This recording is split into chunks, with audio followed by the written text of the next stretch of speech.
반갑습니다. 저는 평범한 50대 초반의 가정주부예요.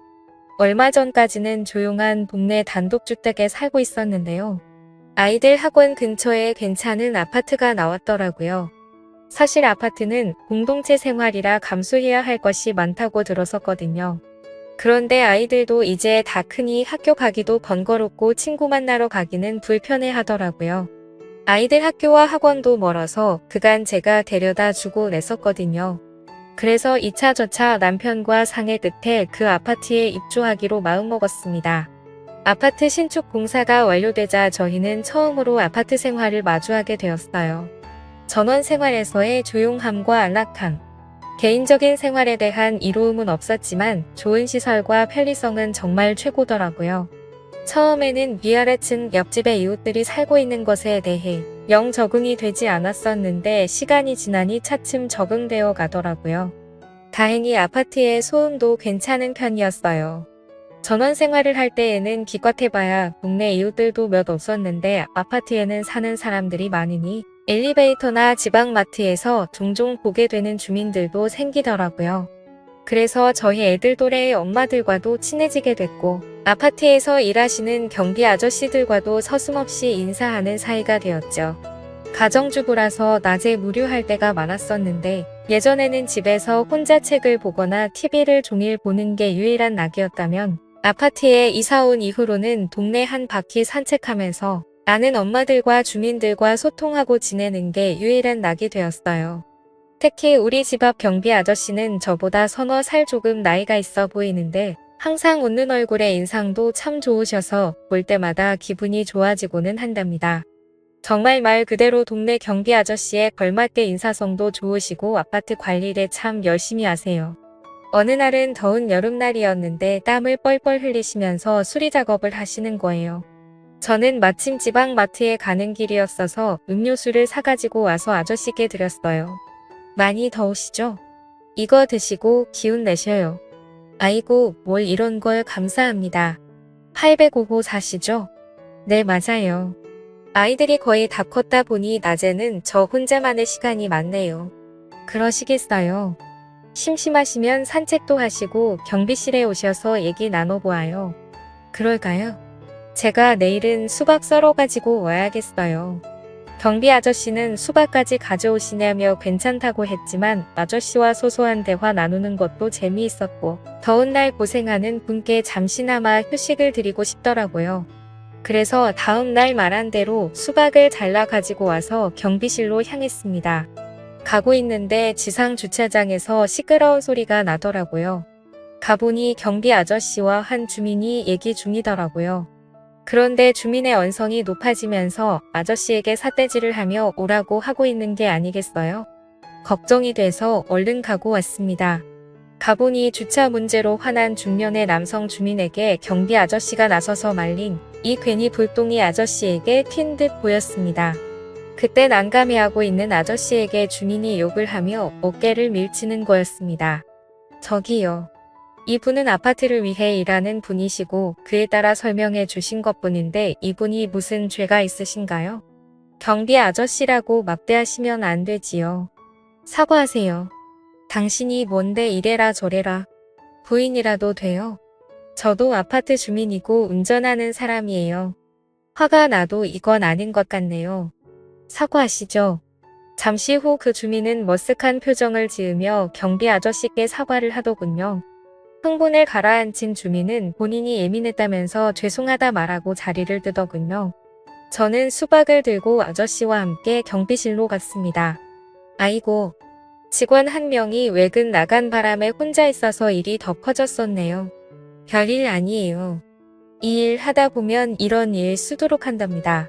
아무튼 고맙습니다.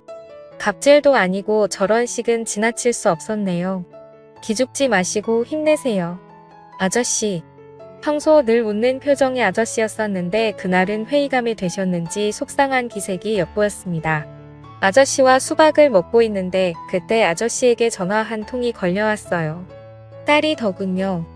딸이 대학생인데 공부를 열심히 잘 안다고 하더라고요.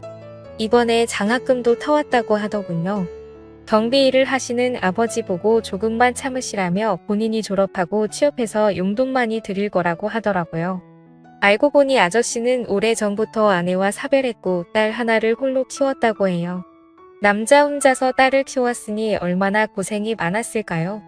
생각해보니 딱 하더라고요. 그리고 열심히 살아온 경비 아저씨가 대견해 보이고 응원해주고 싶었어요. 그래서 좋은 말 많이 해줬습니다. 그날 이후로 저희들은 친구처럼 더욱 가까워진 것 같았어요. 낮에 시간 나면 음식을 들고 그곳에 찾아가곤 했습니다. 동시간대에 같이 일하시는 분이 계실 때 더욱 화기애애해졌는데 그분이 좀 화통하고 지고진 면도 있으시더라고요. 어느 날은 저희 둘이 연인 같다며 막문감을 하시는 거예요. 그런데 아저씨는 어쩌고 하면서도 기분이 싫지 않은 듯 보였어요. 저도 왜 그런지 모르겠는데 싫지 않더라고요. 그렇게 하루하루 지날수록 아저씨와 자주 만나다 보니 집에 있는 바깥 양반보다 하루를 함께하는 시간이 더욱 긴 것처럼 느껴지더군요. 하긴 우리 남편은 아침과 저녁 늦게 밥 먹을 때만 보잖아요. 요새 아저씨와 나누는 대화가 재밌고 그 시간이 너무 좋은 나머지 남편은 뒷전이 되더군요. 한 번은 남편이 조금 일찍 퇴근한다고 했었는데 아저씨와 대화하느라 시간 가는 줄 몰랐어서 깜빡 잊은 게 아니겠어요? 그래서 후다닥 집에 가서 대충 있는 반찬으로 저녁을 주기도 했네요. 남편에게 한 소리 들었습니다.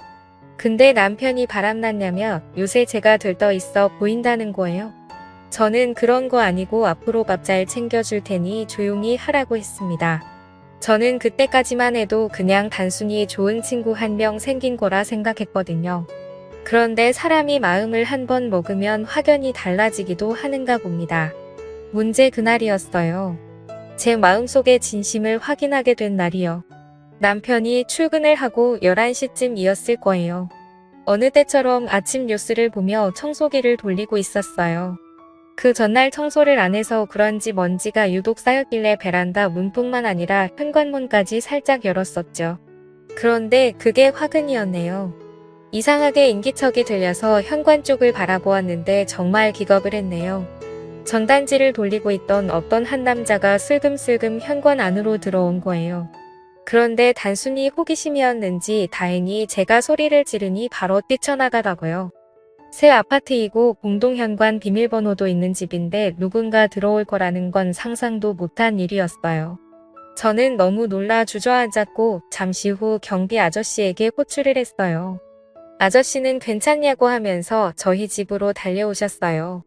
아저씨는 아무 일 없어서 정말 다행이라면서 그 남자 얼굴을 확인했으니 다음에 출입 못하도록 주시하겠다고 하더라고요.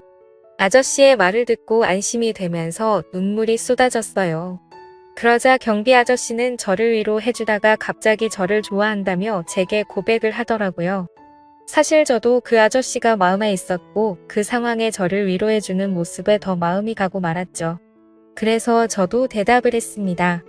아저씨 저도 제 마음을 잘 몰랐었는데 저도 아저씨를 좋아하는 것 같아요. 그렇게 저희는 서로의 마음을 확인한 후 다음을 기약했습니다. 아저씨는 혼자 있지만 전 가정이 있는 여자로서 질책을 받는 건 맞다고 생각돼요. 그렇지만 이제서야 제 운명을 만난 것 같은 느낌은 저만의 착각인 걸까요? 조건이나 모든 걸 따지지 않고도 그 사람 자체가 너무 좋은 게 저는 인연이라고 생각되는데 혹시 가정이 있는 분 중에 이런 느낌 받으신 적 있을까요? 지금도 제 머릿속에 박한 남편은 한 개도 생각이 나질 않아요. 온통 아저씨만 떠오르고 제가 정신 나간 건지 그냥 연애하는 기분을 느껴서 그런 건지 정말 여러 의견 듣고 싶네요. 지금까지 제 사연을 들어주셔서 감사드립니다. 구독과 좋아요 부탁드려요. 감사합니다.